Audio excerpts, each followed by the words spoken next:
Dad, what's the future gonna look like?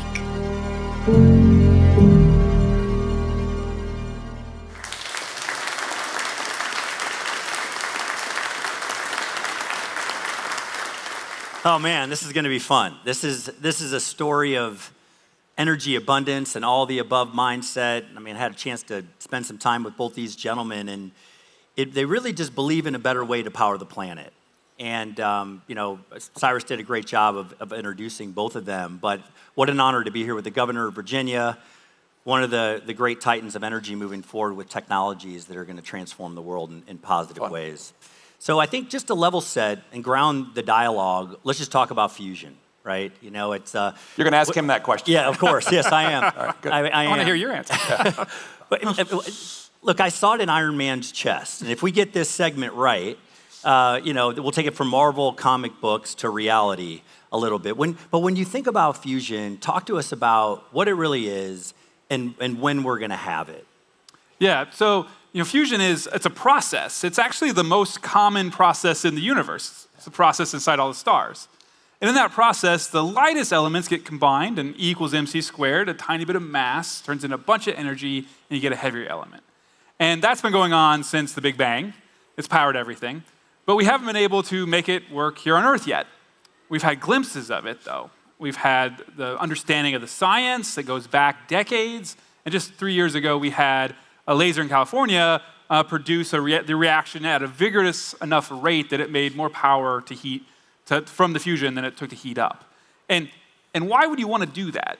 Well, it turns out for the same reason the stars are still around, and they don't seem to consume much. If you had that reaction here in a machine, a power plant, what you would have is you'd have energy that didn't really consume anything. There's not a lot of fuel. A bottle of water is enough fuel to power a lifetime of your energy use. And there's no emissions, and there's no chain reaction or long-lived nuclear waste. It's like basically energy without all the externalities. And instead, you replace that with the ability to know what to build and to go and manufacture fusion machines and plants. That's a technology. So fusion ultimately is going from resources to technology in the energy space. And that's super exciting. And it's just at the moment, too, where you can actually see this happening in real time. So let's go high level for a minute when you think about this, right? I mean, we've got a race. Everyone in this room knows we've got AI coming. To win the AI race, we need to win the energy race. You're not just competing against other states, you're competing against other countries. Virginia is 4x bigger than any other data center market in the entire United States of America. I think actually in the world. 70% of all internet traffic travels through Virginia at That's one a good point stat. in time. I like that. You're at the center of it. Here you are at the center of the need for energy and us keeping these data centers here in the United States versus going elsewhere. How do you think about that from a competitive landscape perspective and how you make Virginia the Silicon Valley of energy? Yeah, well, you start with a huge need, which is not just Virginia, but America is way, way behind in developing power. Right. And we're getting eclipsed by China. And this is not just an economic race. It's not just a technology race. It's a national security race. And China already has about 2.5 times the power generation that America has. And over the course of the next 5 years, we're going to add about 100 gigawatts of new generating capacity. And China is going to add conservatively 600 gigawatts of generating capacity. And so they're not only ahead of us, but they're pulling away. They're building everything. And so if you look at this as a technology race, we have to have new power in order to win AI. If you look at it as an economic race, we have to power the next generation of advanced manufacturing for all of the amazing products you see out here, plus our data centers. Plus the electrification of everything. And if you look at it as a national security race, there's no coming in second. We've got to win. And so the all of the above approach has to be the approach. We need everything, but we also have to press the envelope on what is going to be the breakthrough. What's going to be the game changer?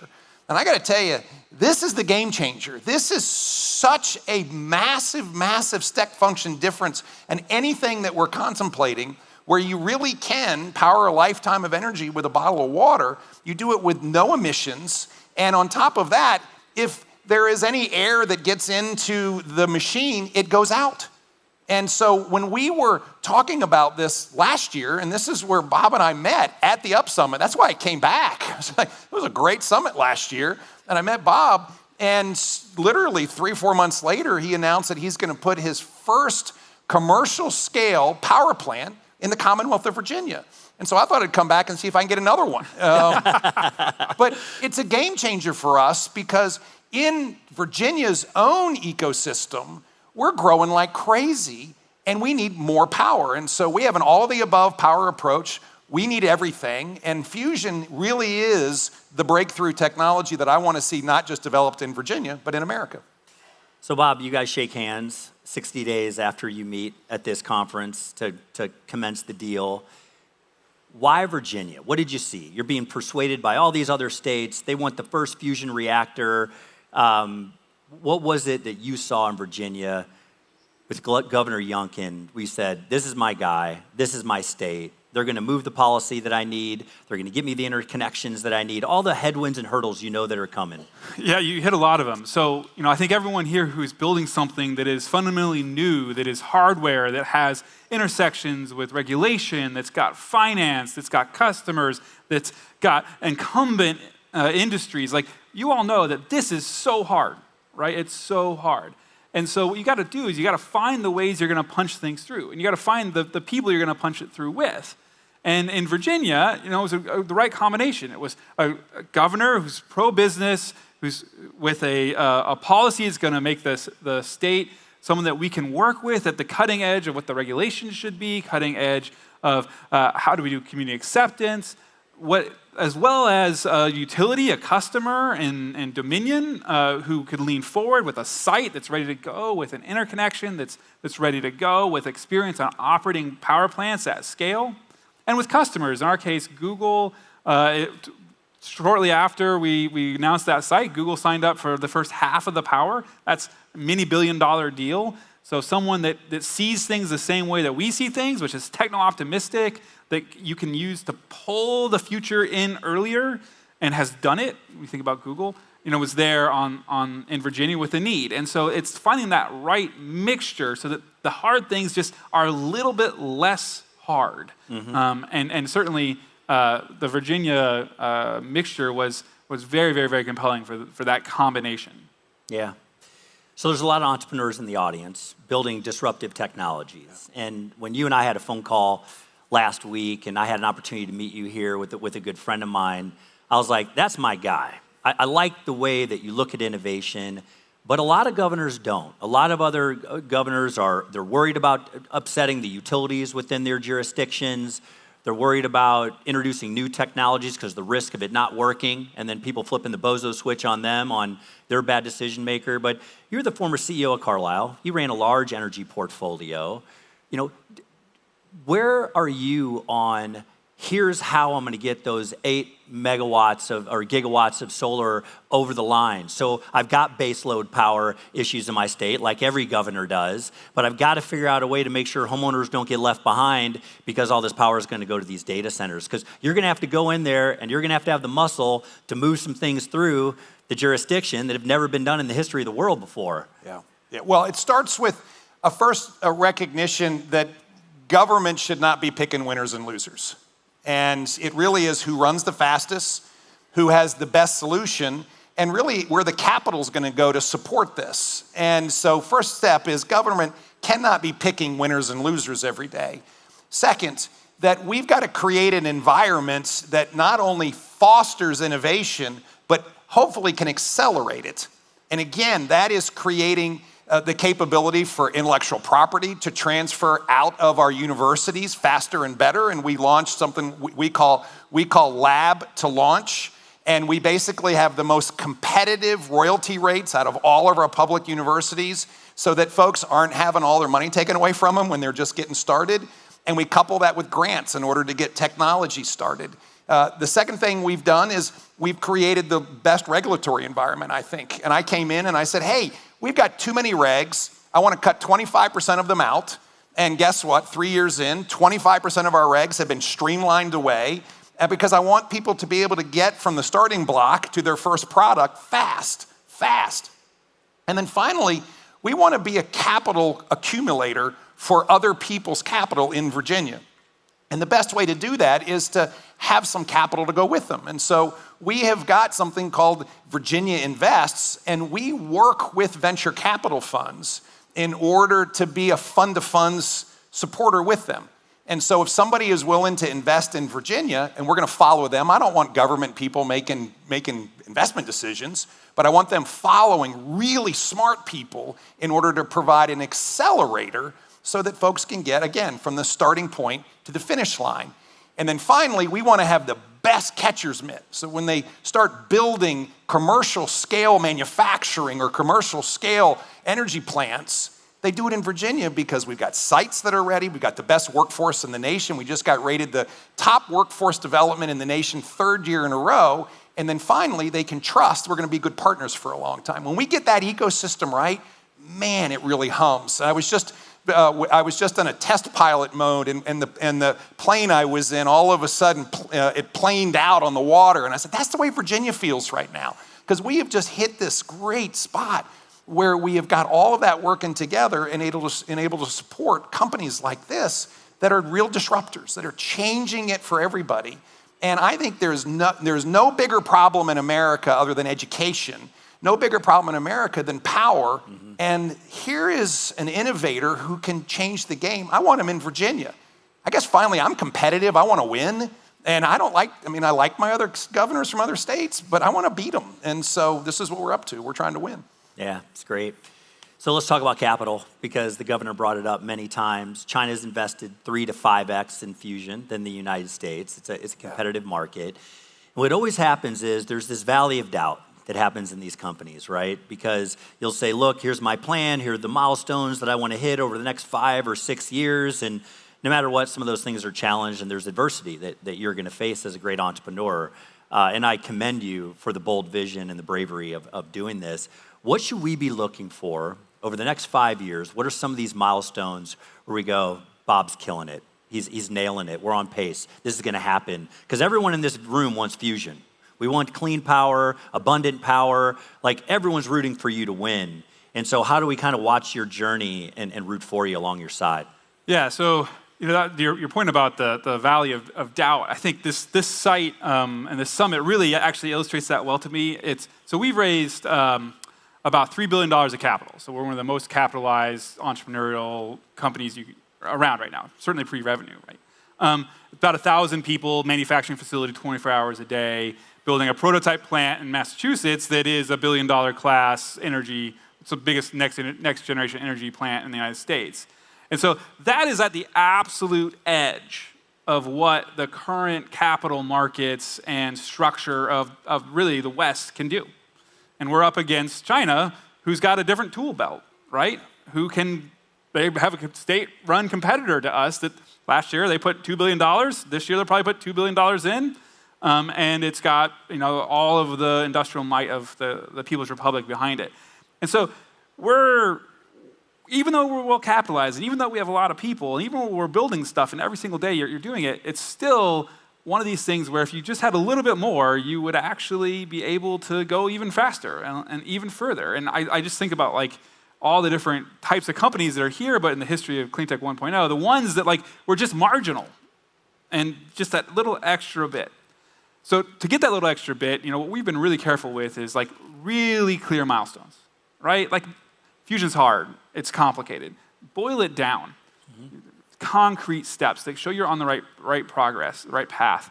And for us right now, this plant in Massachusetts, that plant is about 70% constructed. So it's at the stage now where you show up and you've got utilities running, you got cryogenic refrigerators running, you've got a tokamak, a fusion machine being put together in a box that will hold literally a star in a bottle. And our next big milestone is to turn that on, that machine. So actually like make a plasma in that machine and then make more power out than in that machine. And we think that is within the next 2 years, which is super exciting because it means, the joke, it's 30 years away and always will be. It's like, well, it's like 30 months away now. And that's concrete progress you can see. But the question is when you hit that milestone, what does the world do with that? And of course, if if all we do is wait for that, then we're going to be at the starting line when everyone else is already running down the first straightaway. I like that. Instead of the joke being at 30 years away, it's 30 months away. Okay, so let's assume it's 30 months away. What would be your message to other governors, right? I mean, you're leading the way. The markets have chosen you as the data center market because of the mindset, because of the innovation. But these other states got to get their act together too. And so if you were talking to another governor about what you're doing around fusion, about what you're doing around energy in general, energy is a little bit of a toxic discussion when you go to DC. You know, I had the joy of working on the big, beautiful bill and driving some initiatives. I learned not to say solar anymore and talk about the distributed grid and talk about all above energy. But what would be your message to other governors throughout the country as to them looking at their baseload power, them looking at their energy needs, and how they should be thinking about fusion if we're 30 months away? Yeah, well, top of the list is, again, all the above, because we're going to need it. And there's not going to be a single technology today that we know is going to be perfect, and therefore we've got to get a lot of things moving. It's why we have an energy innovation fund in Virginia that invests in next-gen technologies, just to keep things moving. Second of all, is we have to recognize pace is what matters.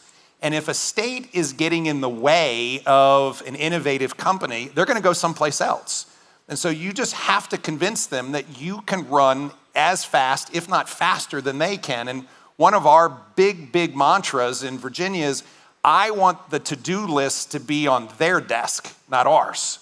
I want us to be so fast that we're waiting on them. And when we can do that, then we change the whole game. And then we become a facilitator as opposed to a blocker in an innovative way. And then finally, when you can bring together an ecosystem that has the customer, that has the talent, and on top of that has a business-friendly framework, well, then we can meet so many of, oftentimes, the inhibitors of moving fast. And I have to say, government can move fast. You just have to teach it to move fast. And one of the things we did on day one was set really aggressive goals to compress timeframes. So today, when Bob needs an air permit, he will get it in 30% of the time it would have taken him 3 years ago when I came in. We talked a lot about the fact that his regulatory framework, which is really very simple, it's the same folks that regulate the hospital isotopes in Virginia, so our health department, I know that they're going to need that soon. We've already hired our fusion regulatory team to work with them. Already working with them. Already been up to visit their site in Massachusetts. And then finally, we want to make sure we're pressing the counties as well and the municipalities. And so we created something called the Made in Virginia Investment Accelerator. So for big projects, they go to the front of the line and they get a concierge desk. A concierge desk that says, hey, I need a land permit. And he got his land permit 2 weeks ago. And that was the big milestone that is gonna unlock their ability to run as fast as they can, knowing that nobody is in their way. And so running at the speed of an entrepreneur, I mean, that is a test. And if you can get close to it as a government, well, then you're really demonstrating something. And that's what we've demonstrated in Virginia. And so that's my standard that I would just challenge everyone with as states and as localities and the federal government is we just got to go faster because China's not going slow. And if we don't catch up and get ahead of them, again, it's not just an economic race and it's not just a technology race. This is a national security race, and coming in second is not an option. Yeah, you're government moving at Silicon Valley pace, like really impressive what you're pulling off. Okay, so Bob, there's a lot of investors in the audience, a lot of capital providers. You've raised $3 billion for the organization. As a guy that disrupted the energy market in the United States, you get a lot of arrows in your back, and there's going to be some tough days ahead of you. Talk to us a little bit about you. Like, why do you do it? Dig down for a minute, because you got to keep going, and you're going to have to push through a lot of doubt. A lot of people are going to tell you you're naive. A lot of people are going to tell you, oh, this fusion thing. I saw the fusion. The fusion segment that I saw. Yeah, that'll never happen. There's a lot of doubters and not many in this room. They're believers. But I was here in 2018 and we talked about flying cars. And everyone was like, yeah, these flying cars will be interesting. Now they're flying outside, okay? And so this is gonna work. And so, but what's gonna keep you going, Bob? Like when that grind gets tough, what's inside of you and why you wanna do this with your life? So I'm a plasma physicist by training at MIT, but I was also a history of technology guy. So I can pretty much give you the history of any technology. Like I'm talking like, I can tell you the history like the railroads, right? And the crazy thing about technologies are in hindsight, they get adapted and put into everything we do, and we just take them for granted. But every one of those technologies, at the birth of that technology, even literally at like when it's in the room already, there's people that do not believe it's possible. Mm-hmm. And they're always wrong. Like here we're at UP.Summit, like literally there were people after the Wright brothers were flying in Kitty Hawk and Dayton who were like, they are liars and it's impossible. Like they'd already done it. And so the great thing about technology is that eventually it just happens. It is right. People will see it and it will make itself known. Is that in 5 years, 1 year, 10 years, 100 years? Hard to predict. But I remember just 4 years ago talking about the AI winter and how we weren't going to have AI. And, is that 10 years away? And is he off his rocker? And like now, how many of you use ChatGPT today? Everybody. Yeah, right? And so these things go from impossible to inevitable. That's what technology does. And the more impactful it is, the faster that switch happens. And so the UP.Summit's full of those types of things. It's very exciting. Yeah, look, we're going to wrap up in 1 minute. I'll say this: recognize the moment. We all go to different conferences. We travel to different parts of the world to see what's possible and what great entrepreneurs are doing. And we're believers. This group is a group of innovators and believers. And this culture that's been created here, not only from Sam Walton in Bentonville, one of the greatest entrepreneurs in the history of the world and what he built, but now being passed on through these technologies, through all of us, and the investments that are being made. You guys met here, at this time. You shook hands. 60 days later, you guys have a deal for the first fusion reactor in the entire world right here in Virginia.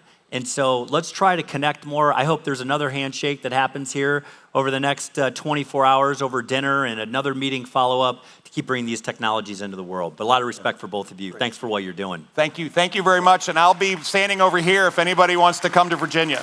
I'm right over here.